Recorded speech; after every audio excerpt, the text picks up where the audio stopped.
Yan guys, nabalik na natin yung basyo. Bayad na rin tayo. O, hindi na mag-aalala. Hindi na po mag-aalala yung wholesaler kung galing na tayo sa kanya. Wala na siyang nakikita nakalista dun. Makakapag-isip na po siya ng next move niya para sa business niya.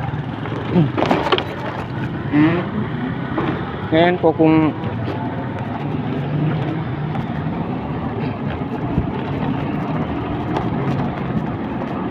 buong araw hindi ka bumalik,